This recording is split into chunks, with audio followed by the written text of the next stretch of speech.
Que la vie est belle quand on est sauvé, la paix si réelle, tout est transformé. Dans mon cœur, une voix qui chante, redit toujours Alléluia. Voix du ciel, trésor qui m'enchante, son bonheur ne finira pas. Alléluia. Amen, on prend nos places. Merci, frères et sœurs, la famille de Dieu est si belle. Ce matin, c'est la conclusion de la série du mois de mai. Vous savez, le thème du mois de mai, c'était dans le verset dans Cantique, là, c'est la Sunamite qui dit « Fortifiez-moi, soutenez-moi. Je suis malade d'amour, donc soutenez-moi, fortifiez-moi avec des gâteaux au raisin, des pommes. » Alors, le but, c'est d'être soutenu et fortifié dans cette relation d'amour qu'on a avec Dieu. En se rappelant que soutenir l'amour de Dieu, c'est impossible. Il est trop grand, il est trop fort pour nous. C'est un amour dont la hauteur est infinie. Les scientifiques s'époumonnent pour dire comment l'univers est grand. Puis moi, quand je pense à l'amour de Dieu, je dis, ils n'ont rien vu encore. Tout cet univers-là qu'ils voient si grand, c'est même pas une petite bille de verre dans la main de Dieu. C'est rien du tout. C'est l'amour de Dieu, la hauteur, la profondeur, la largeur. Amen. Oh, il faut vraiment être soutenu pour vivre ça. Alléluia. Donc, on a vu ensemble, c'est important de savoir qui je suis, moi, pour Dieu. Qui je suis. Hein? On a vu ensemble, premièrement, qu'on est ses bien-aimés. Nous sommes aimés. On a affaire à un Dieu qui nous aime. Hey, tu sais, des fois, je me dis, il y a des gens que ça leur fait peur d'être aimés. L'amour, c'est pas... c'est une moyenne patente, là. Vous voyez qu'ils ont peur d'aimer, puis ils ont peur d'être aimés. Hein? Mais Dieu, il nous aime tellement. Il a des plans pour nous autres, lui, il rêve. Il est comme un père et une mère pour leur enfant, puis il m'aime tellement, ces parents-là. C'est dérangeant, c'est débranlant, c'est formateur, en tout cas. Alors, je suis aimé, vous êtes aimé. Puis parce que Dieu vous aime, parce que vous êtes aimé, bien, puis que Dieu vous aimera toujours, bien, wow, le Seigneur, il veut vous faire avancer, puis il veut vous faire progresser. Vous êtes aussi justes, nous sommes justes. Hein? Je devrais peut-être vous lire ces versets-là. Attendez un petit peu. Ils me viennent à l'esprit, là. Attends, on va tomber dessus tantôt. Mais on est juste, donc on n'a rien à prouver, on n'a rien à voir à personne. Oui, c'est certain que on n'est pas parfait, puis on a à se réconcilier, puis on a à se pardonner les uns les autres, puis tout cela. On n'est pas juste dans tout ce qu'on fait, tout ce qu'on dit. On se trompe, puis des fois, notre fichue langue, là, elle va de travers. Il faut se corriger. Mais aux yeux de Dieu, lui, il nous voit comme juste. C'est tout ce qui compte. Fait que je peux toujours savoir que celui qui est en autorité sur le trône, celui qui décide de tout, qui est souverain, lui, il me voit comme un juste. Il m'a justifié par les mérites de son Fils qui est venu sur terre prendre tous mes péchés, puis les apporter avec lui sur l'incinérateur de la croix pour les faire disparaître à jamais de sa mémoire. Tous nos péchés présents, passés et futurs sont incinérés à la croix. Puis si vous vous en rappelez, bien, vous n'allez pas me dire que vous avez une plus grande mémoire que Dieu. Là. Hein? On doit accepter que ce qui compte pour Dieu, ça doit compter pour nous. Amen? On doit apprendre à penser, comme j'ai dit l'autre fois, arrêter de penser à la place de Dieu, puis permettre à Dieu de penser à notre place. Si on le laisse penser à notre place, on va devenir comme lui. Puis si on se met à penser à sa place, bien, on se crée un Dieu à notre image. C'est pas fort. Si Dieu c'était Jacques, là, hein? Ça serait triste un petit peu. Hein? Ça serait limité, disons. On ne pourrait pas tous apporter nos seaux en même temps, en tout cas. OK. Puis le dernier point, c'était « Je suis saint ». Là, c'est plus délicat. Hein, si on a vu ensemble, aller dire au voisin à côté ben moi, je suis un saint. C'est assez présomptueux et embarrassant de dire des choses comme cela. Qui tu te prends, etc. Puis nous autres, même, on se le dit, mais qui je me prends, là? Je ne suis pas un saint quand même. Des fois, on a ces expressions, les vieilles expressions du monde. Hein? Je ne suis pas un saint quand même. Ben oui, tu es un saint, justement. C'est ça que Dieu dit. Peut-être à tes propres yeux, aux yeux des autres, tu n'es pas un vrai saint. Mais Dieu dit, vous serez saints car je suis saint, donc vous êtes saints. Puis il a envoyé Jésus pour faire une œuvre en nous. Et si son esprit saint habite en vous, c'est que vous êtes devenu un saint, une sainte. Maintenant, ça prend 2 semaines, ce sujet-là, parce qu'il y a des conséquences, il y a des explications à donner, c'est certain. Ça fait que ce matin, vous avez en main 12 principes de sanctification. Comme j'ai dit tantôt, dans la Bible, il y a 2 mots grecs pour le mot sainteté ou sanctifié. Il y a un mot qui est traduit par sainteté, qui est la sainteté absolue. Ça, c'est la sainteté de Dieu. Quand on dit « je suis saint », c'est la sainteté absolue. Hein? Et vous serez saint, c'est vous serez sanctifié. Donc, c'est une sanctification à partir de la position de saint. Il y a un processus qui s'opère en nous qui s'appelle la sanctification. Et la bonne nouvelle, c'est que on est tous, on sait vers qui se tourner pour que ça marche, pour que ce processus s'opère bien. Ça dit que Jésus-Christ a été fait pour nous. Hein? Sagesse, justice, sanctification. Il a été fait pour nous, sanctification. Il a été fait pour nous qu'on devient de plus en plus saint. C'est par lui. Amen? Amen. Père Saint, je te prie, Seigneur, de bénir ce message ce matin. Seigneur, on veut prêcher toute ta parole. Seigneur, moi, je suis d'avis, Seigneur, que tu as inspiré des textes qui ne sont pas nécessairement toujours faciles. Et des textes qui sont moins lus que les autres dans les églises, Seigneur. Et ce matin, on en lire peut-être quelques-uns. Peut-être que, ça va surprendre. Peut-être que, je te demande, Seigneur, de nous donner la compréhension ce matin, Jésus, puis de nous rappeler que c'est par ton esprit, Père. C'est par ton Esprit Saint. Par l'œuvre de ton esprit, le fruit de l'esprit, il va se développer, Seigneur, en nous. Et tu nous apprends, Seigneur Jésus, qu'on a quand même à être vigilant comme enfant de Dieu. On n'a pas juste une position, on doit assumer cette position-là, Seigneur. Tu nous appelles à être des gens distingués des autres, hors du commun. Tu nous appelles à vivre une vie surprenante pour le monde, étonnante pour le monde, même dérangeante pour le monde, fatigante pour le monde, qui ne correspond pas aux pensées, aux dieux de ce siècle. Tu nous appelles, Seigneur, à marcher différemment, à vivre différemment, Seigneur, et tu nous dis, Seigneur, que c'est par ta force, c'est par ton esprit qu'on va vivre cela, Seigneur. Et je prie, Père, que par ta grâce, on puisse saisir cela ce matin et redresser des genoux qui sont peut-être affaiblis, ou corriger, Seigneur, des choses, ou nous rappeler à l'ordre sur notre besoin, ou surtout, Seigneur, nous donner un élan, nous pousser dans le dos pour aller plus loin avec toi, au nom de Jésus. Amen. OK, on va commencer avec 1 Corinthiens 6. Il y a beaucoup de versets, c'est pour ça que j'ai donné les feuilles, ça se peut, on passe très vite. Là, ces 12 principes de sanctification-là, je les ai adaptés d'un article qui était apparu en 1985 par un enseignant dans notre mouvement qui s'appelle M.P. Orban. Mais dans la Bible, il y a bien plus que 12 principes de sanctification, je vous l'assure. 1 Corinthiens 6. Ah, il en reste ici en avant, s'il vous plaît. Juste en donner une. 1 Corinthiens 6.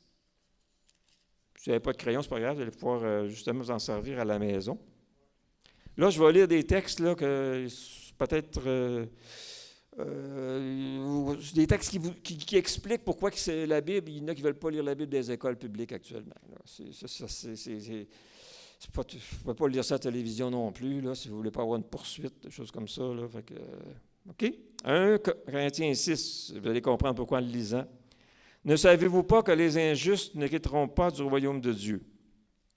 Ce qui sous-entend que les justes héritent du royaume de Dieu.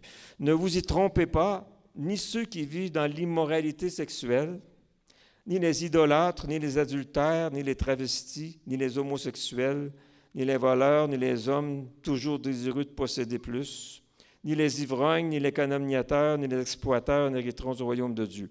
Et c'est là ce que vous étiez, certains d'entre vous. Mais vous avez été lavés. Mais vous avez été déclarés saints. Mais vous avez été déclarés justes au nom du Seigneur Jésus-Christ et par l'Esprit de notre Dieu. 2 Corinthiens 7, 1. Il y a plusieurs versets, plusieurs principes de sanctification qui sont tirés de l'Épître aux Corinthiens. Ce n'est pas parce que les Corinthiens n'avaient pas le Saint-Esprit, ce n'est pas parce qu'il n'y avait pas de don spirituel qui se manifestait dans cette Église-là. Hein? Au sujet de ce que vous m'avez écrit, 2 Corinthiens 7, 1, il est bon pour l'homme de ne pas prendre de femme, mais toutefois, je suis dans 1 Corinthiens. C'est un drôle de verset à tomber dessus, disons, mais je ne peux pas tout expliquer en un dimanche. Hein? 2 Corinthiens 7, 1. Puisque nous avons de telles promesses, bien-aimés, purifions-nous de tout ce qui souille notre corps et notre esprit et poursuivons jusqu'au bout la sainteté dans la crainte de Dieu. Donc, on doit poursuivre jusqu'au bout la sainteté dans le respect, dans l'honneur qu'on doit donner à Dieu, dans le respect de Dieu, dans la crainte de Dieu. Parce que la crainte de Dieu, dans la Bible, c'est pas pas la peur de Dieu, c'est pas de même, là. Je vis en présence de quelqu'un de tellement grand, fort, que ça commande le respect. Là. Peut-être un peu. Je ne peux pas parler n'importe comment, je ne peux pas faire n'importe quoi quand je marche avec quelqu'un comme lui. Hein? C'est ça la crainte de Dieu. Amen. Comme si vous aviez rencontré, vous marchiez avec quelqu'un qui mesure 7 pieds, qui pèse 300 livres, vous allez peut-être faire plus attention à ce que vous lui dites que s'il mesurait 5 pieds 2. Hein? OK. Donc, amen.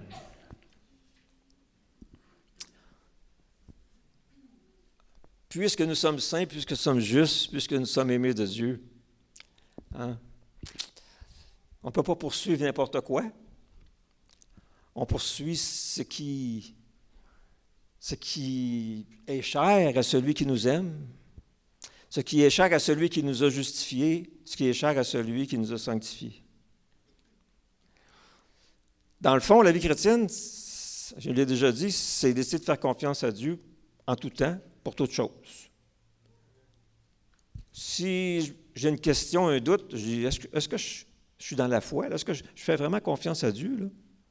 Ou si je fais confiance à ce que les gens m'ont appris, ou aux hommes, ou mes propres idées, ou à ce que le monde dit? Dans le fond, quand on regarde dans Corinthiens, l'apôtre Paul, il nous dit de nous séparer du monde, de fuir les passions dans le monde. Ou même, il va dire à Timothée, fuis les passions de la jeunesse et recherche la foi, la justice avec ceux qui invoquent le Seigneur d'un cœur pur. Donc, il y a un élément de fuite, puis un élément de poursuite. On doit poursuivre la sainteté jusqu'au bout. On doit poursuivre le but que le Seigneur, comme Paul dit, je cours afin d'obtenir la vocation. Il y a un élément de poursuite, de course vers vers l'accomplissement des promesses du Seigneur pour nous.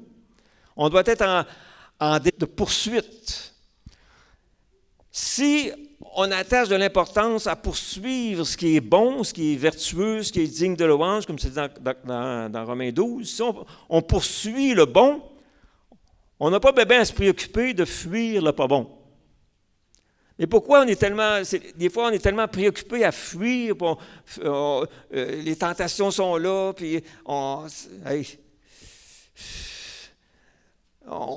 les gens ont de la misère à fuir, ils sont attachés à des choses, fuir les mauvaises influences, se séparer de mauvaises influences. Comme ça dit dans le psaume 1, hein, le juste ne se tient pas en compagnie des moqueurs, des blagueurs, il n'est pas un fan des humoristes de ce monde.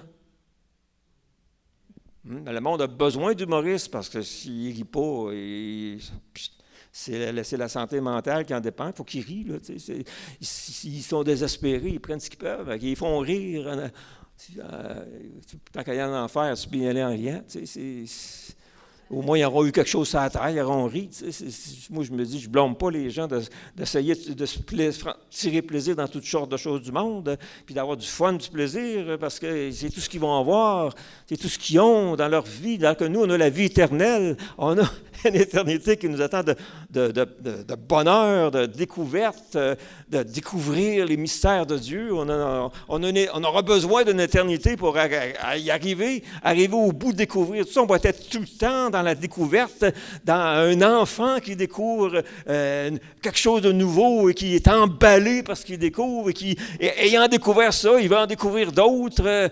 On va être continuellement comme ça dans le ciel, alors qu'eux, à un moment donné, ça s'arrête là, puis il dit, bon, tu as voulu vivre pour toi-même, tu n'as pas voulu de moi, tu n'as pas reconnu que tu as besoin de moi, ben je te donne ce que tu as voulu, c'est-à-dire toi-même.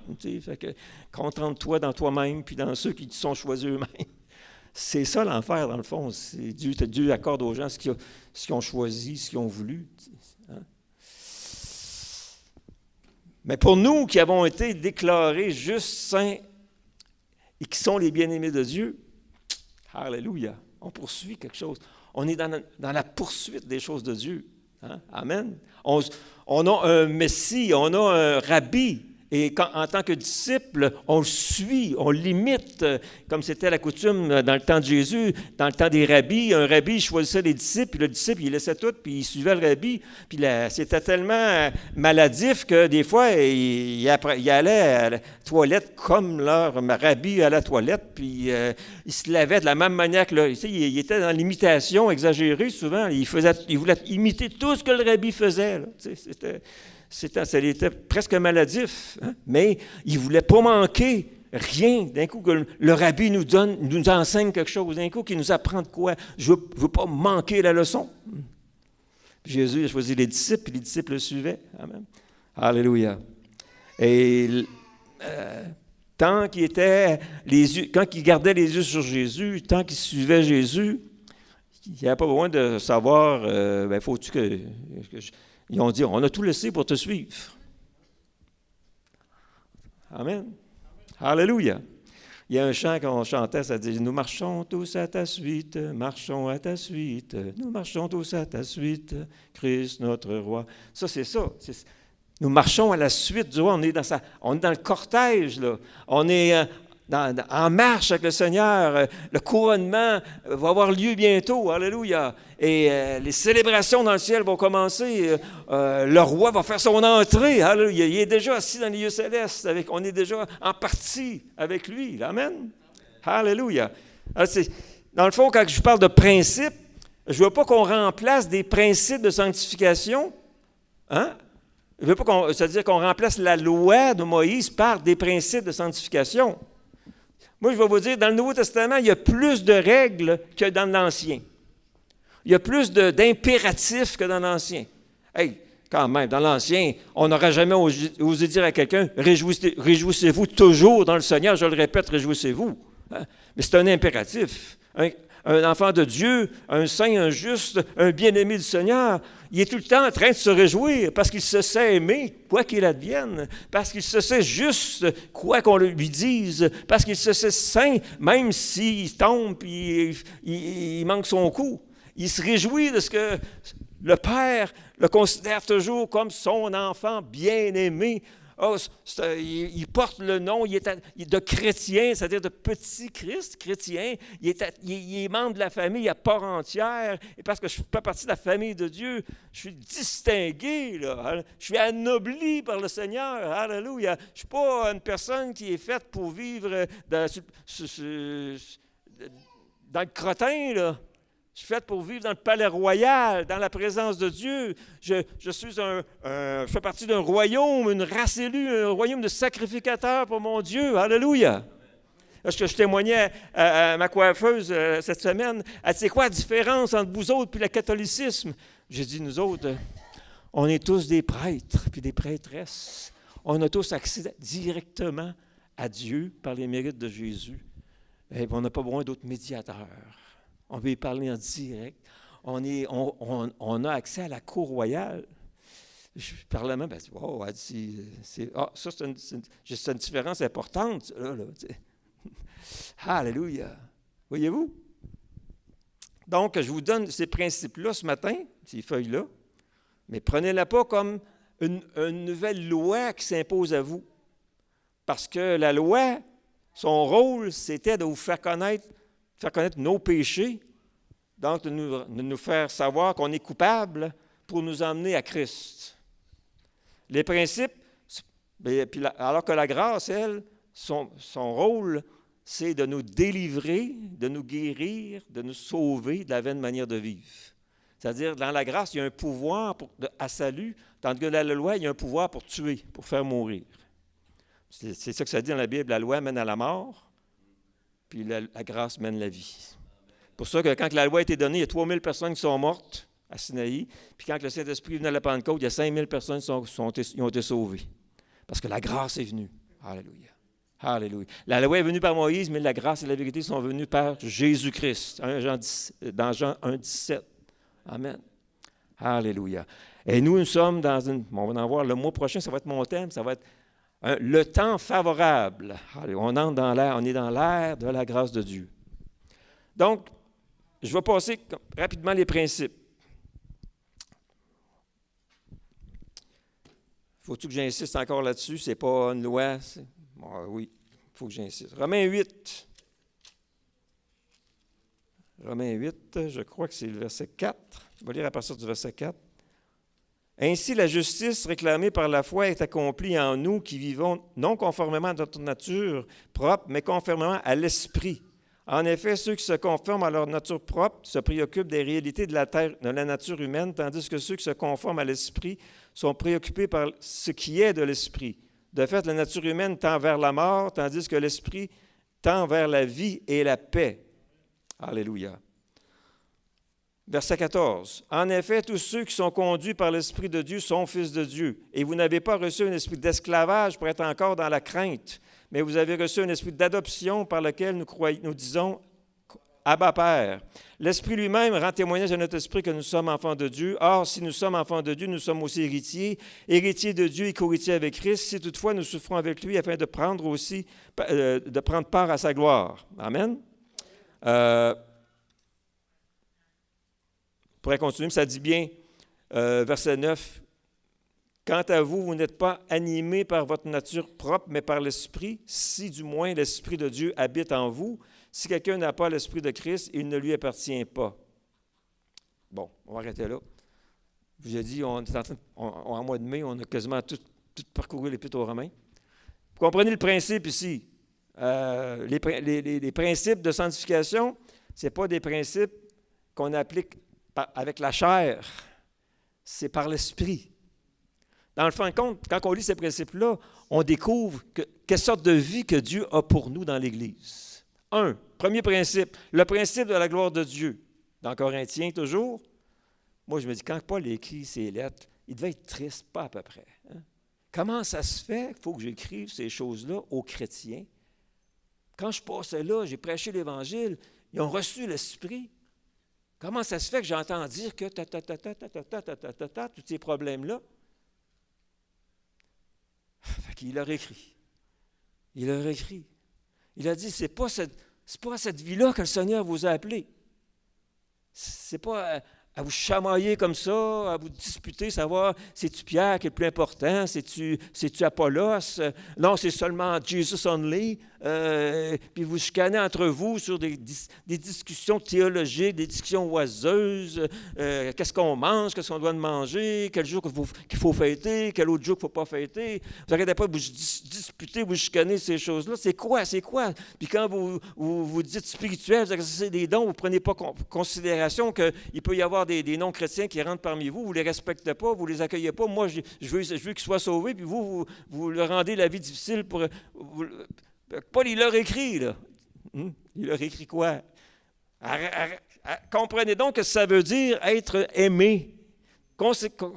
C'est quoi mon amour? Découvrez c'est quoi mon amour? Comment que ça se vit, mon amour? Décrivez c'est quoi être un juste, c'est quoi être un saint. Amen. C'est à cette vie-là que je vous appelle. Assumez-les. C'est ça qu'il dit aux églises, dans le fond. Là, il dit, tout est permis, faites tout pour la gloire de Dieu. Faites tout pour la gloire de Dieu. Alors, dans Matthieu 5, ça dit, vos œuvres vont glorifier, les gens vont, en voyant vos œuvres, ils vont glorifier votre Père qui est dans les cieux. Donc, c'est comme un filtre. Est-ce que ce que je fais, est-ce que c'est pour la gloire de Dieu?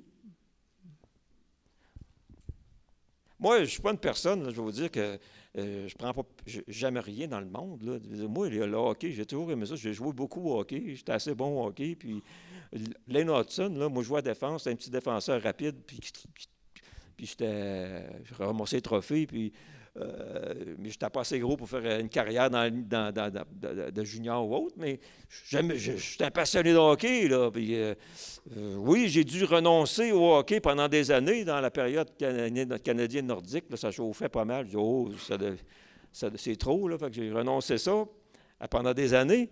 Mais tranquillement, pas vite, avec mes garçons, 4 garçons. Donc, ça nous rassemble, le hockey. Puis les gars, ils aiment ça. Mais j'ai appris que je peux aimer le hockey, apprécier le hockey, tout en étant un saint, tout en demeurant un saint, tout en me rappelant que Dieu m'aime, etc. Je ne laisse pas le hockey m'empêcher. C'est une bonne occasion de prier pour ces millionnaires-là. Amen. Puis des fois, on se laisse prendre. S'il pouvait se blesser, l'adversaire, là, ce joueur-là, l'autre bord, là, on aurait plus facile à gagner. Là, je ne sais pas, j'étais en train de penser, tu souhaites le malheur de l'un. Fait que là, je me mets à prier. Non, mais, comprenez-vous, je reste sain tout en écoutant le hockey. C'est là que je vois que ce n'est pas devenu une idole. Je peux écouter le hockey pour la gloire de Dieu. Alléluia. Les glorieux, qui sont moins glorieux aujourd'hui et qui l'étaient la semaine passée, vous l'avez dit, la gloire des hommes est éphémère, ça ne tient pas, mais la gloire de Dieu, elle dure à jamais. Amen. Et quand on se glorifie du Seigneur, on ne perd jamais notre gloire. Amen. Paul dit, ma fierté, c'est de connaître Christ. Amen. Alléluia. Gloire à Dieu. Faites tout pour la gloire de Dieu. Donc, rechercher la sanctification, c'est compter sur l'aide du Saint-Esprit pour éliminer tout ce qui nuit à la gloire de Dieu dans ma vie. Est-ce que ça se peut qu'à un moment donné, l'Esprit Saint veulent éliminer quelque chose dans ma vie qui ne glorifie pas Dieu? Je vais vous dire, on ne peut pas partir en foi avec ça. Là. Moi, j'ai le principe, c'est, dans Psaume 18-30, David, le combattant, le guerrier, il dit, « Avec mon Dieu, je franchis une muraille. » Dans ce verset-là, le mot que j'aime le plus, c'est « une ». Une muraille à la fois. Si tu peux en franchir une, bien souvent, tu en franchis une, puis il y en a d'autres qui tombent tout seuls. Hein? Parce que le fun de savoir, c'est quand tu franchis une muraille, au lieu de tout le temps essayer de la contourner, de l'éviter, à un moment donné, Dieu, il veut que tu la franchisses. Là. Il va falloir que tu la franchisses. Là. Il y a peut-être des lances en haut, il y a peut-être de l'adversaire qui dit « Ça va pas capable, t'es pas bon, t'es pas assez bon. » Il y a plein de... Le diable va te dire plein d'affaires. Mais quand Dieu, il met le doigt sur quelque chose et il dit, moi, je veux que tu franchisses cette muraille-là. Ça peut être bien des choses. Une sœur, tantôt, on a prié pour la nicotine. Un autre, ça peut être la pornographie. Un autre, ça peut être autre chose. Hein? Mais quand Dieu dit, avec mon Dieu, je veux que avec moi là, on va la franchir, cette muraille-là. Puis, ce que j'ai appris dans tout ça, c'est quand tu franchis une muraille, c'est que l'autre bord de la muraille, il y a du butin. Il y a du butin, ça rapporte. Tu sais, quand tu ne fumes pas, là, tu as plus d'argent dans tes poches. Tu respires mieux. Puis, le fait d'avoir vaincu ça, là, ça te donne comme un « Oh, attends un peu, là. » Passer à travers ça, c'est dur, la nicotine. Hein? On le sait, c'est dur. C'est une dépendance qui est très dure à éliminer. Mais il n'y a rien qui est impossible à Dieu. Amen. Seigneur, pour ta gloire, je vais franchir cette muraille. Et je vais le dire, comme David, je vais dire, avec mon Dieu, je franchis une muraille. Par l'esprit de vie, je vais passer à l'autre étape. Amen. Principe de l'édification ou de l'utilité. Hein, tout est permis, mais tout n'édifie pas. Ou tout est permis, mais tout n'est pas utile. là, il n'y a pas de limite. Hein? Qu'est-ce qui est utile et qu'est-ce qui n'est pas utile? On en a-tu des affaires pas utiles dans notre vie un peu? Hein? S'il fallait qu'on...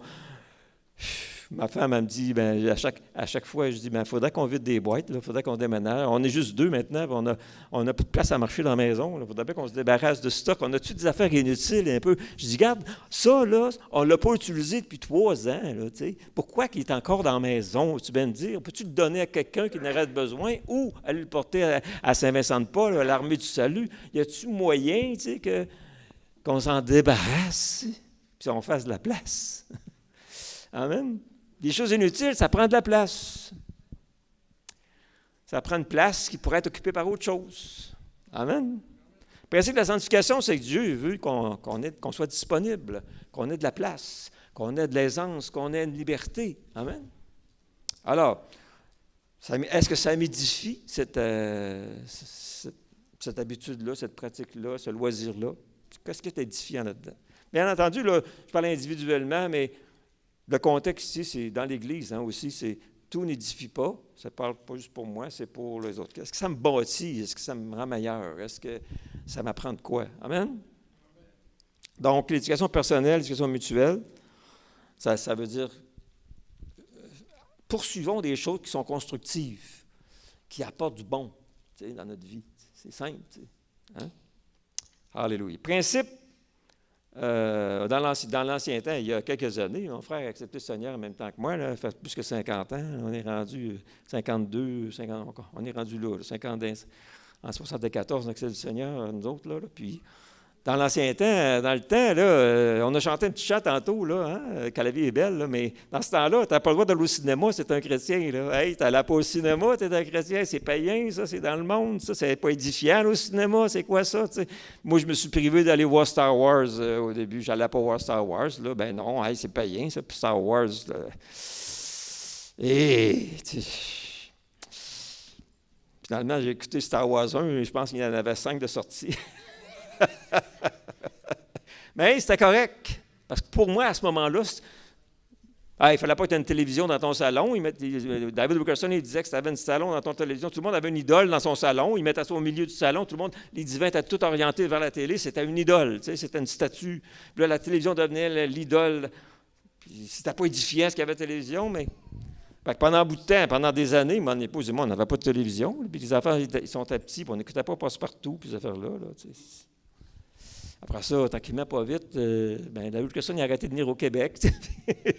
Donc, on a une petite TV noir et blanc, là, puis on faisait écouter Passe-Partout aux enfants. Maintenant, quand j'écoute la télévision, moi, j'écoute les bulletins de nouvelles. Puis les enfants, il y a l'école primaire, on écoutait le bulletin de nouvelles, puis ils savaient c'était qui le premier ministre, puis ils savaient pas qui prier. Hein, ils savaient un petit peu ce qui se passait. Puis on peut prier pour ces gens-là. Amen. Servons-nous-en. Amen. Ça peut être édifiant si on sait s'en servir. C'est la même chose pour le cellulaire, l'ordinateur. Est-ce que ça peut être édifiant? Ça peut l'être. Ça peut devenir aussi quelque chose qui nous accapare tellement qu'on n'a plus le temps de jouir de la paix et de la joie du royaume. Hein?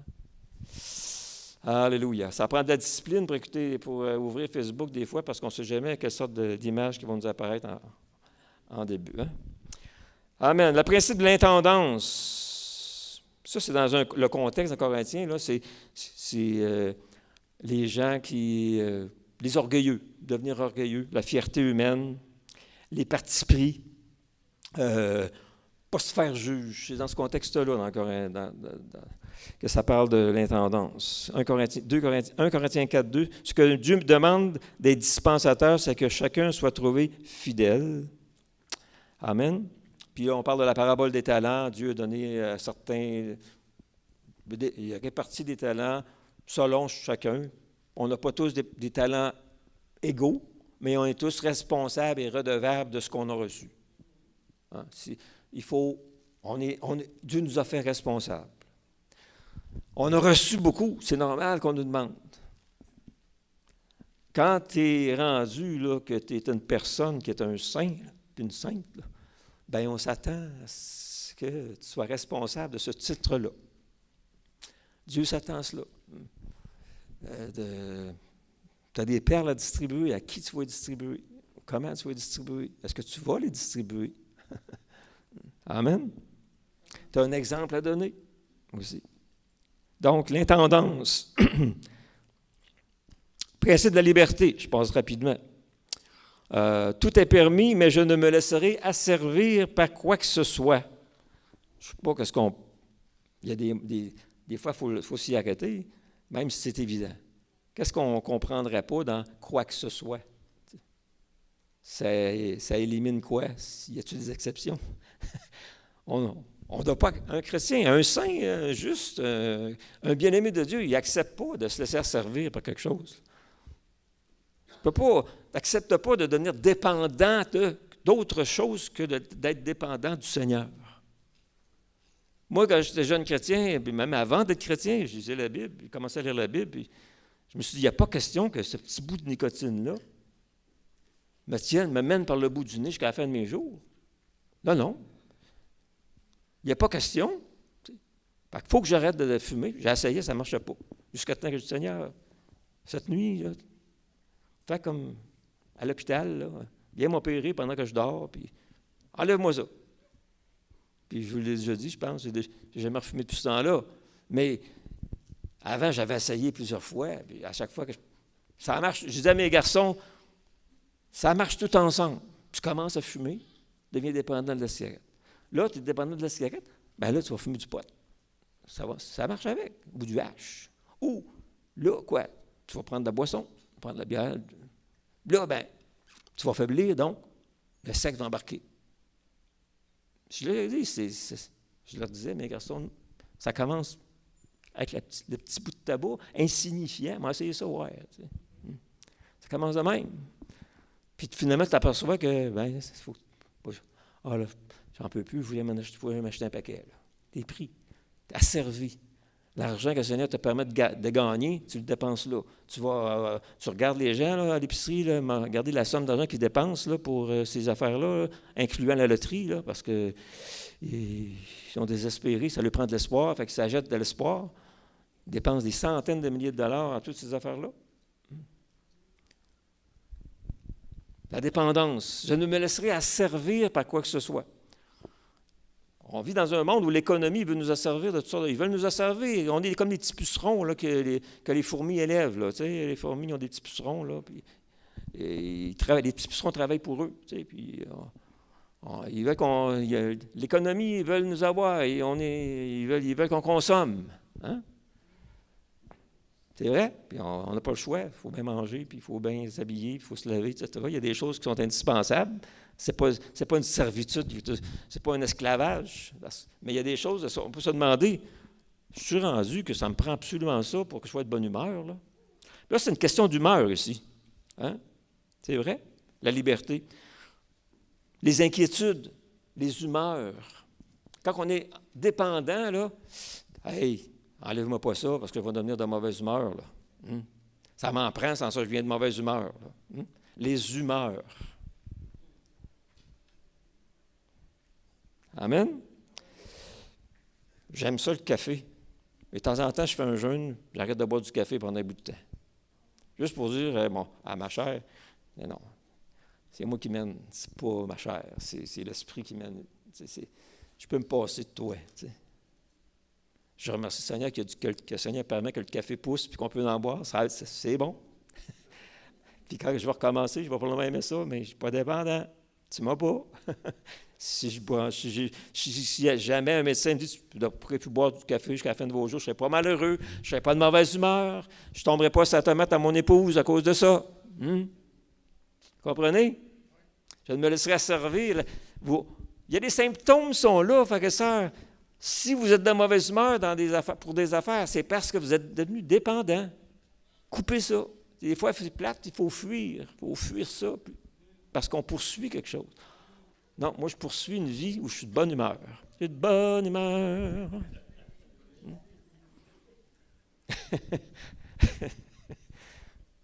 Alléluia. Ça m'arrive d'être grognon, des fois, je vous le dis.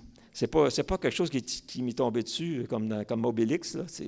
Faut que je le travaille des fois, ça m'arrive Oh, je m'aperçois, t'es un peu là. T'es un peu sec, là. On s'en reprend. On regarde, on lève la tête en haut, puis merci Seigneur. On reprend notre position, puis on se relance. Amen. Demeurez donc en moi, ne vous laissez pas mettre de nouveau sous le joug de la servitude. Amen. Il y a un beau verset dans 1 Thessaloniciens, chapitre 4, verset 5. Il faut que je le lise.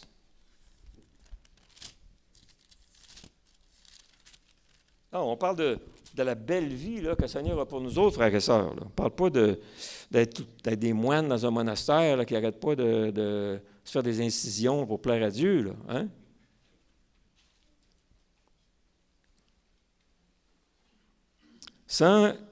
Oui, OK, encore une fois, ça parle d'immoralité sexuelle. C'est que chacun de vous sache garder son corps dans la consécration et la dignité, sans le livrer à la passion du désir comme les membres des autres peuples qui ne connaissent pas Dieu.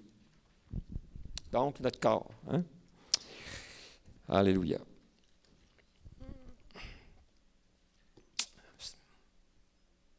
Les médisances.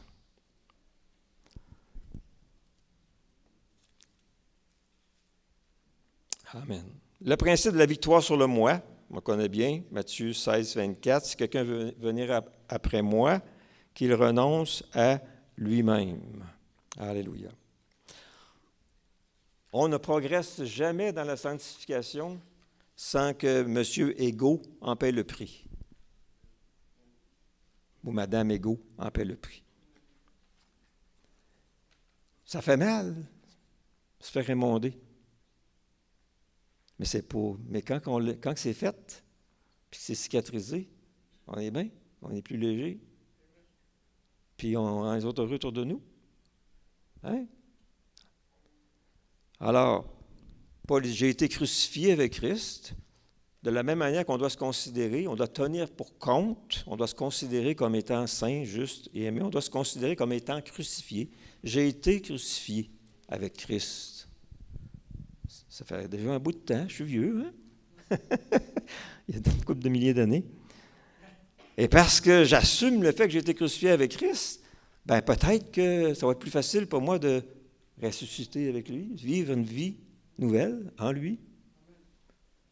J'ai été crucifié. On a été baptisé dans l'eau, non? Y a-t-il quelqu'un qui n'a pas été encore baptisé dans l'eau ici? Amen. On doit avoir compris ça à ce moment-là. J'ai été crucifié avec Christ, je suis ressuscité, je marche en nouveauté de vie.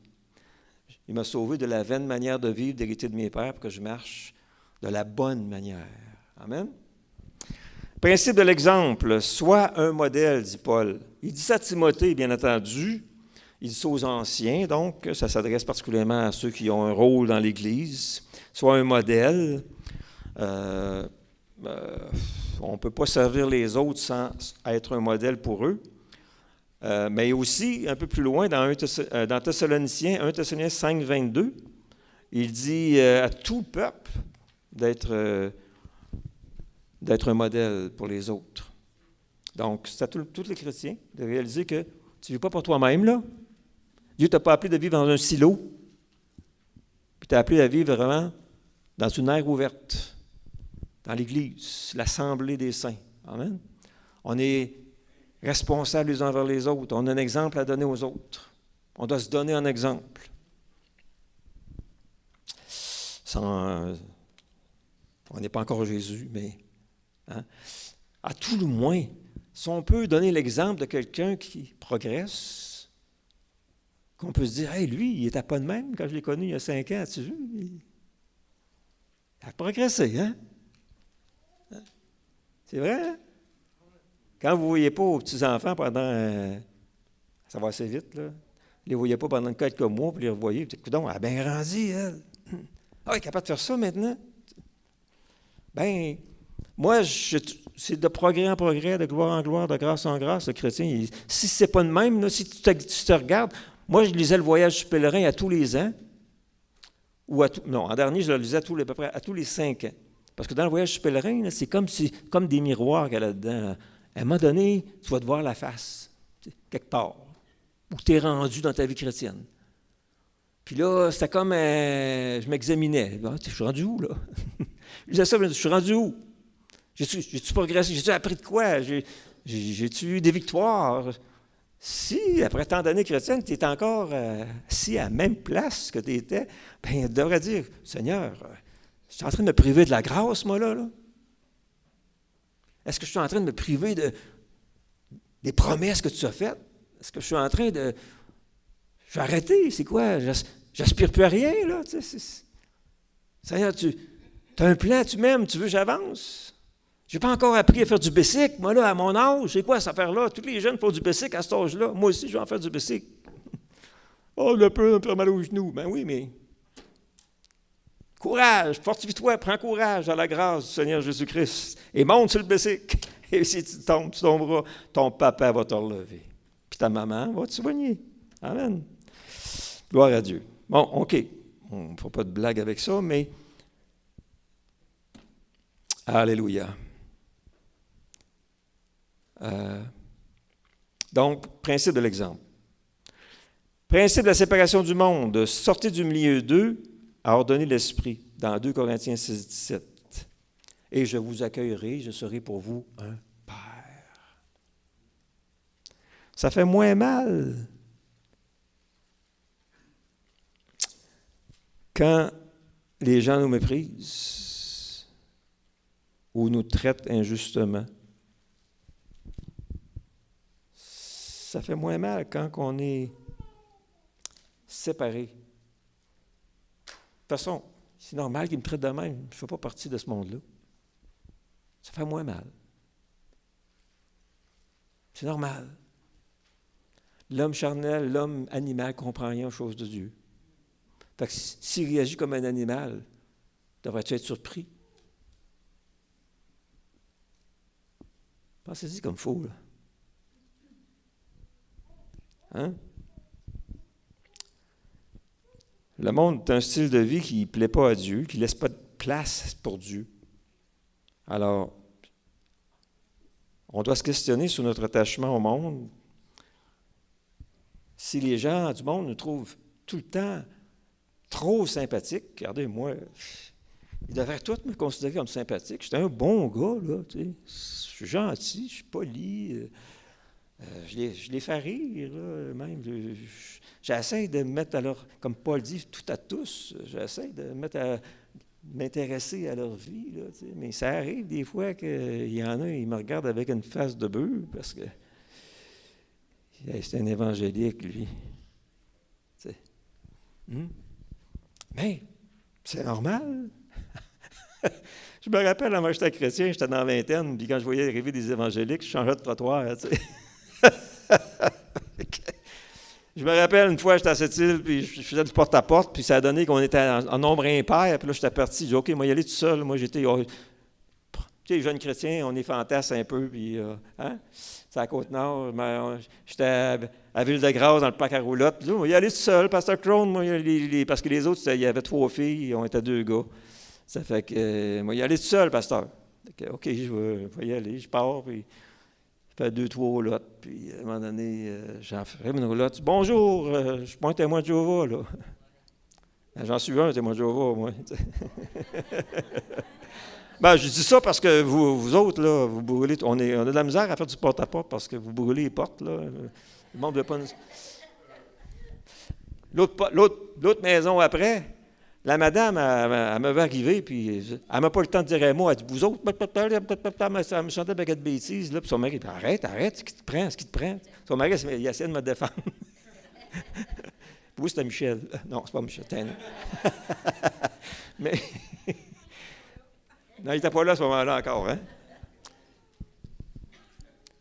Ah, moi, j'étais jeune chrétien, ça allait me chercher, la madame qui me répond de même, là. Je ne vais même pas dire un mot, puis je pars de Québec, puis moi, regarde, quel idiot de 20 ans, là, un jeune de 20 ans, là, qui va partir de Québec, va aller à cette île, va aller faire du porte-à-porte. Trouvez-vous du monde de même, là.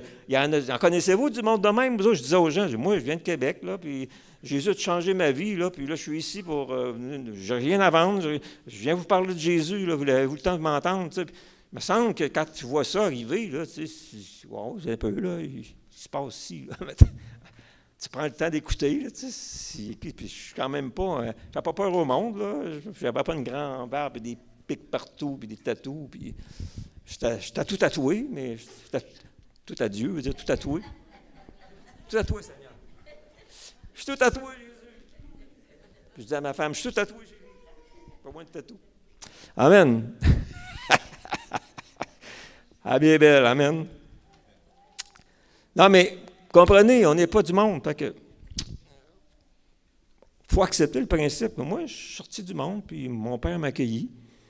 Puis, ça fait bien moins mal quand on comprend cela. Amen. Il nous a donné de porter l'évangile de paix, mettre les chaussures de l'évangile de paix, puis d'aller. Et puis, il montre la manière qu'on traitait Jésus, ça se peut qu'il nous traite comme lui. Puis, bon, c'est correct. On accepte ça. On accepte l'opprobre de Christ. Et une fois qu'on l'a accepté, évangéliser, c'est pas si dur que ça. Moi, je l'ai évangélisé beaucoup. J'ai toujours fait du porte-à-porte partout où j'allais. Je ne sais pas combien de millions, pas millions, mais de milliers de pamphlets j'ai distribués. Puis je vais vous dire, des fois, c'était pas facile de partir, là, mais une fois que j'étais parti, c'était le fun, ça allait bien.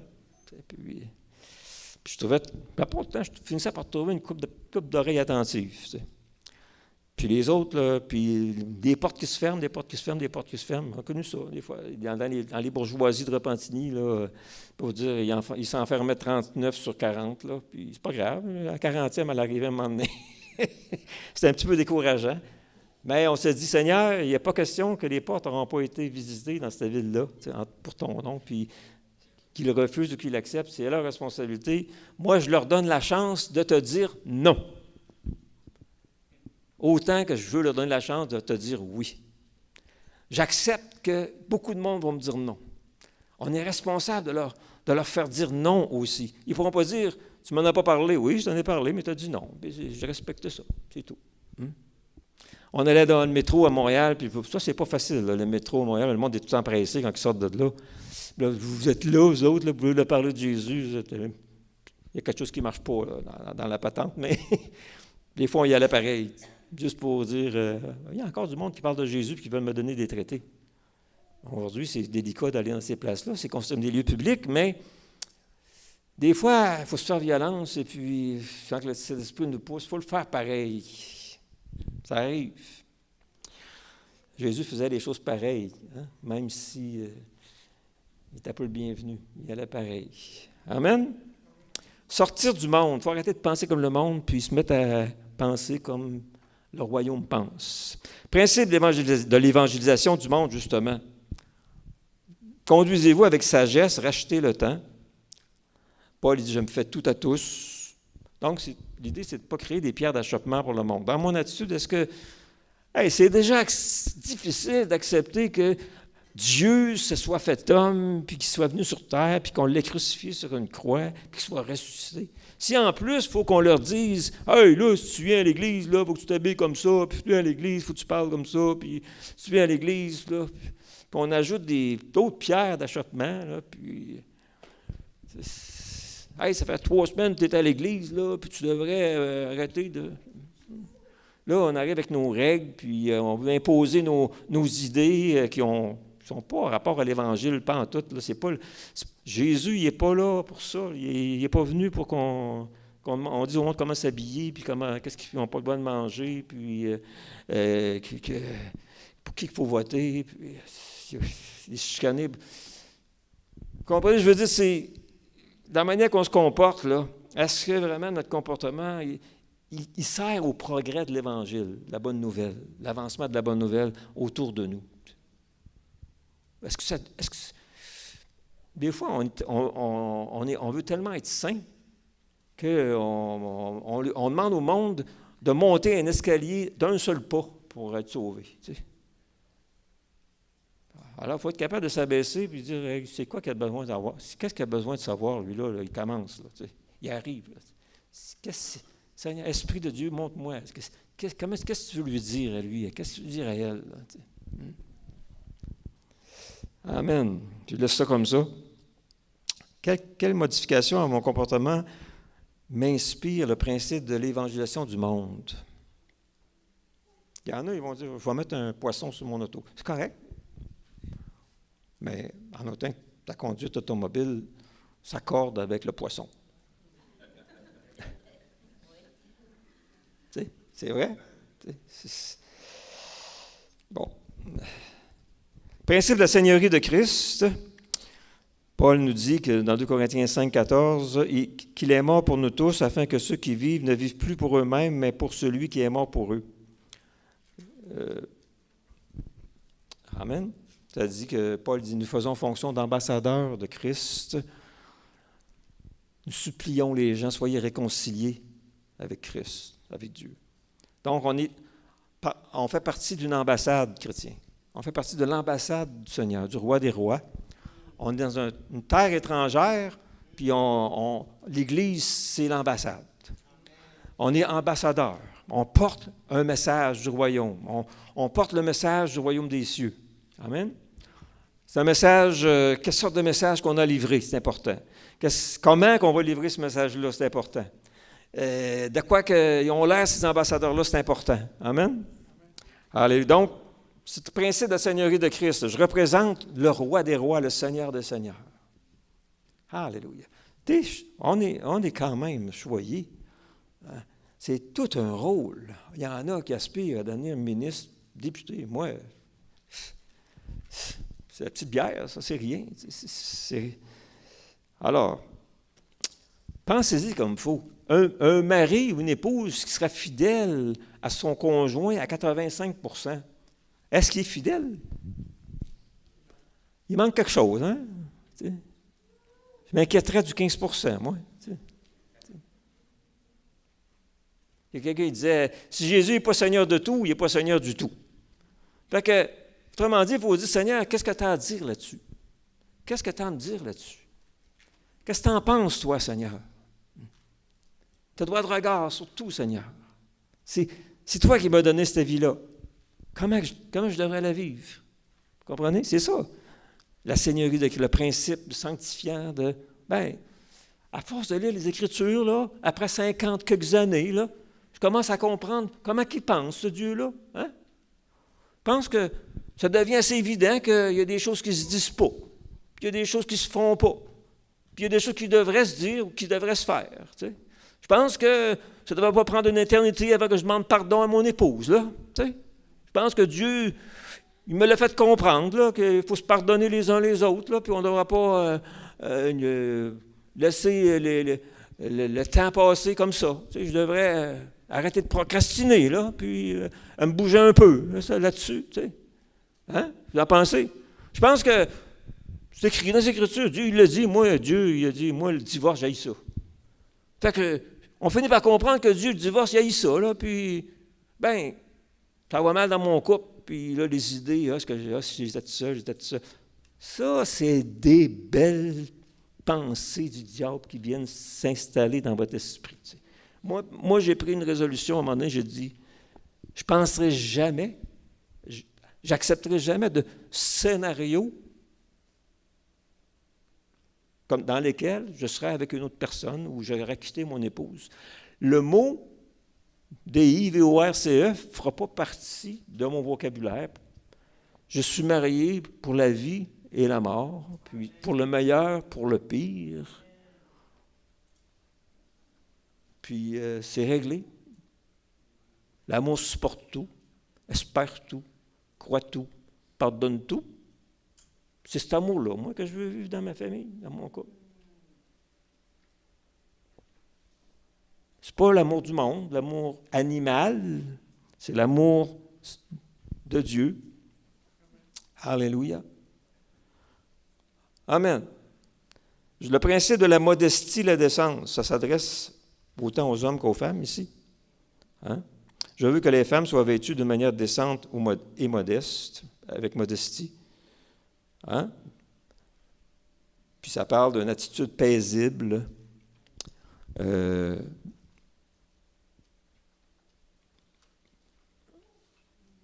Dans le fond, ce que ça nous demande, c'est de ne pas tenir à exercer un pouvoir absolu sur soi-même.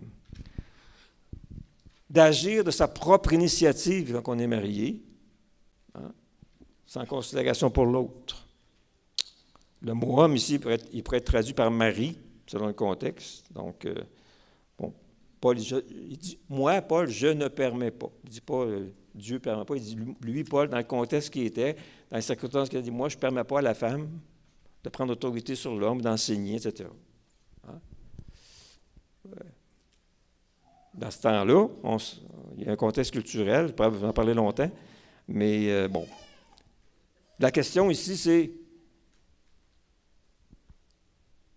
on doit considérer l'autre, hein, être modeste. D'ailleurs, ça dit dans les Écritures que chacun considère l'autre comme au-dessus de lui-même. Ce n'est pas juste aux femmes. Chacun considère l'autre au-dessus de lui-même. Que chacun considère les intérêts, considérons les intérêts les uns des autres. Donc, les principes, voyez-vous, dans le fond, quand on poursuit la sanctification, on n'a pas besoin de fuir des problèmes. On s'évite bien des problèmes. OK, bon, ici, le contexte, la garde-robe, puis ces choses-là. Y a-t-il des affaires dans ma garde-robe que je pense, même si mon mari est d'accord, ça peut... Je me rappelle une chrétienne qui, avec cette pessonnière à l'église de Repentigny, est arrivée à être douée, puis elle est bénie, puis elle a faim, puis elle a soif de Dieu, puis elle est tellement contente d'être sauvée. Mais elle portait des mini-jupes. Elle portait des mini-jupes. Puis c'était une volubile, elle avait un témoignage, puis tout ça. Fait que, elle se demandait un témoignage, elle se levait, puis là, il y avait il y a un monsieur qui était là, et elle est là, il faudrait que tu y parles, pasteur, là, regarde, ses jupes sont trop courtes. Je garde, là. Penses-tu qu'elle a reçu le Saint-Esprit, elle? Penses-tu que le Saint-Esprit vit en elle? Là? Tu l'as entendu, le Saint-Esprit vit-tu en elle? Là? Ah, bien, il dit, ouais, elle a un beau témoignage, là, mais penses-tu que le Saint-Esprit, il est capable d'y dire qu'à un moment donné, sa jupe, il faudrait qu'elle baisse un peu? Tu sais? Moi, là, je ne suis pas son mari. Son mari, il n'est pas chrétien encore. Si elle me le demande, je vais lui dire, mais regarde, laisse-y le temps, tu vas voir, le Saint-Esprit va faire l'ouvrage. Mais toi, peut-être, tu devrais peut-être apprendre à garder tes yeux, mettre tes yeux là plutôt que les mettre là. Hein? Amen. Des fois, on est bien intentionné, mais on est bien intentionné selon la chair. Hein? On ne se rend pas compte. Amen. Le principe du corps, on est le corps de Christ, on est chacun ses membres. Et puis, on doit chacun... on a chacun une part à jouer, puis on doit rechercher l'unité. Amen. Principe de la croissance. Hébreu, on revient à Hébreu 12, on va terminer avec ça. Il reste pas grand temps. Puis, donc, nous donc aussi, puisque nous sommes entourés d'une si grande nuée de témoins, rejetons tout fardeau et le péché qui nous enveloppe si facilement et courons avec persévérance l'épreuve qui nous est proposée. Faisons-le en gardant les regards sur Jésus qui fait naître la foi et l'amène à la perfection. Amen. Voyez-vous, la sanctification, c'est ça, c'est tellement facile quand on garde les yeux sur Jésus. C'est-à-dire qu'il faut rendre toute pensée captive à l'obéissance de Christ. Ça veut dire quoi? Pas que toutes nos pensées obéissent à Christ, mais qu'on pense à Christ, son obéissance, que son obéissance, si on regarde l'Esprit sur son obéissance, notre obéissance va se faire d'elle-même. Voyez comment Jésus a obéi au Père, puis ça va vous inspirer à obéir vous-même. OK? C'est pas par la chair, ben là, je vais arrêter de penser de même. Là, puis pendant que tu penses à Jésus, là, tu ne penses pas à ça. Si c'est tenté de rentrer dans une place de pas besoin d'aller, là, tu te dis, oh, Jésus, Jésus, je peux-tu rentrer là? Tu ne rentreras pas, là, c'est sûr. À moins que tu aies une mission. Là, tu as un don de foi qui accompagne ça. Il y a peut-être une bonne œuvre préparée à l'avance pour toi. Ça peut arriver. Pour ne pas limiter Dieu. Mais en général, si c'est pour aller te satisfaire charnellement, c'est pas long que tu vas avoir ta réponse si tu te tournes les yeux vers Jésus. Hein? Jésus y allait boire, il allait dans la maison des ivrognes, dans la maison, il est accusé de cela, mais il allait pour la bonne cause, puis il était irréprochable dans tout ça. Amen. Hey, je pourrais relire tout le chapitre 12 d'Hébreu, là, mais Aïe, aïe, aïe, aïe, aïe, aïe, aïe. Rechercher la paix. Verset 14, rechercher la paix, je le répète, on a commencé avec ça. Rechercher la paix avec tous et la progression dans la sainteté. Sans elle, personne ne verra le Seigneur. Si vous voulez voir le Seigneur agir dans votre vie, bien, recherchez la sainteté. Ça veut dire, laissez-vous dépouiller de ce qui n'est pas utile, qui n'est pas édifiant, qui ne glorifie pas Dieu, qui n'est pas dans l'esprit du corps de Christ, qui n'honore pas la seigneurie du Seigneur, et puis vous allez voir la gloire de Dieu. Je te dis que si tu crois, tu verras la gloire de Dieu. Tu verras la gloire de Dieu. La gloire de Dieu. Amen. C'est quelque chose. La gloire de Dieu. Veillez à ce que personne ne se prive de la grâce de Dieu. Ça va être le mois prochain, là, mais à ce qu'aucune, si vous vous privez de la grâce de Dieu, voici ce qui va arriver. À ce qu'aucune racine d'amertume produise des rejetons à cause du trouble que beaucoup n'en soient affectés. Veillez à ce qu'aucun de vous ne fasse preuve d'immoralité sexuelle ou ne se montre profanateur comme Ésaü, qui pour un seul plat a vendu son droit d'aînesse, vous savez, etc. Poursuivons plutôt que fuir. Mais s'il faut fuir, fuyons. Comme Joseph dans la maison de Potiphar. Hein? Des fois, il faut fuir. Mais le mieux, c'est de poursuivre les bonnes choses de Dieu. C'est ça mon message ce matin. C'est comme ça que je veux conclure le sujet de la sainteté, puis le fait d'être soutenu et fortifié dans le Seigneur. Alléluia. Ça ne remplace pas la loi, mais c'est la loi de l'esprit de vie qui nous affranchit du péché et de son pouvoir. C'est la loi de l'esprit de vie qu'on a reçu. Si tu as reçu l'esprit, as-tu reçu l'esprit? Paul, il le demandait aux gens d'Éphèse. Avez-vous reçu l'esprit? Là? Vous me parlez de choses là, que Jésus a dites. Là? C'est Jean-Baptiste qui vous enseignait, semble-t-il. Mais avez-vous reçu l'esprit, oui ou non? Si vous avez reçu l'esprit, attends un peu, là. Hein? C'est l'esprit de vie en Jésus-Christ. Il affranchit, il libère, il nous rend saints comme Dieu est saint, il est saint. Amen. Et il nous lave, il nous nettoie, il nous libère de fardeaux, il nous libère de liens qu'on n'a pas besoin d'avoir. Amen. Le fruit de l'esprit se développe, qui est l'amour, la joie, la patience, ça se développe à ce moment-là. Et les œuvres de la chair diminuent. C'est ce que Paul va dire aux Galates. C'est des lettres que Paul a écrites aux Galates. Ça revient toujours au même. Oui, vous avez commencé par l'esprit, maintenant vous êtes rendu où? Vous êtes rendu dans la chair. Hein? C'est pas parce qu'on a eu l'esprit un jour qu'on marche tout le temps selon l'esprit. Des fois, on ne s'en rend pas compte, puis on est dans la chair, pas à peu près. Hein? Faut le reconnaître. Amen. Bon, OK, d'accord. On est d'accord. On a assez pour aujourd'hui. Amen. Mais il y a quelqu'un qui me dit, quand je suis arrivé ici, pasteur, gênez-vous pas, parlez-nous. Là. Fait que lui, il est satisfait le matin. Il dit, hey, pasteur, il nous a parlé le matin. Alléluia. Il nous a dit les vraies affaires. J'aime les LGBTQ. J'ai de la misère à comprendre. Je ne les comprends pas, mais je les aime pareil. J'aime pas leurs pratiques puis leurs habitudes, mais je les aime pareil. Puis je les trouve vraiment, souvent, pas mal intelligents et beaux puis doués. Et on en a même 2 candidats à devenir premier ministre du Québec là, qui se vantent d'être homosexuels, imaginez-vous. Là, t'sais. Puis ça a l'air qu'il faudrait qu'on accepte ça. Puis si tu n'acceptes pas ça, les médias ils nous traitent d'imbéciles. Là, fait qu'on vit dans ce monde-là. Mais je les aime. Puis je ne pense pas que Jésus les haïsse.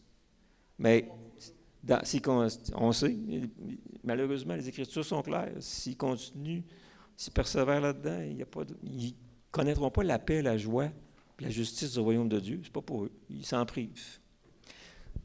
Voyez-vous, les gars en particulier, souvent, on fait du sexe un élément tellement important de la vie. On pense que c'est la clé du mariage. Puis que si on est malheureux sexuellement, le mariage ne tiendra pas. On en fait vraiment un cas. Hein? Les femmes, c'est pour ça qu'ils cherchent, eux autres.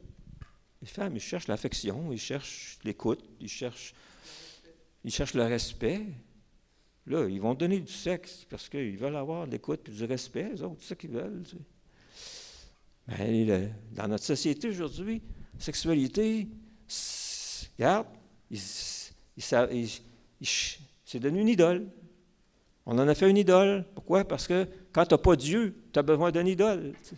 Mais les idoles sont bien fines au début, mais après, ils te lâchent, puis ils te maganent la vie pas à peu près. Hein? Donc, la pornographie, là, ça ne devrait pas être dans votre langage, ça ne devrait pas être dans... Séparez-vous de ça. S'il y en a, fuyez-les. Même si il y en a qui vous disent « Hey, petit peu heureux, il ne va pas regarder ça. Hey, des petites mœurs légères. Ah! » Amen! Pour le Seigneur. Par leur faire comprendre que le bonheur, c'est pas ça, le bonheur. Alléluia. J'ai pas besoin de ça pour être content. Moi, je suis un saint, tu comprends? Je suis content. Je ne le cherche pas. Pas moi de le chercher. Souvent, c'est quand je ne le cherche pas que Dieu me le donne. Et quand je cherche à aimer ma femme comme Christ a aimé l'Église, ma femme, elle me respecte dans mes faiblesses autant que dans mes forces, puis elle prend soin de moi. Amen. Allez, tu as besoin d'aller m'inspirer dans des affaires qui sont dégueulasses. Hein? La perversion. Alors, c'est dit. Je n'en reparlerai pas, là. Une fois, c'est assez. Amen. Amen. Papa Céleste, tu es notre Père, tu nous comprends, tu sais de quelle sorte de vie qu'on vit. Jésus est venu, puis il a bien vu ce qu'il y avait dans les hommes, puis il n'a pas changé d'idée, il nous a sauvés pareil. Puis tu n'as pas changé d'idée pour nous, Seigneur.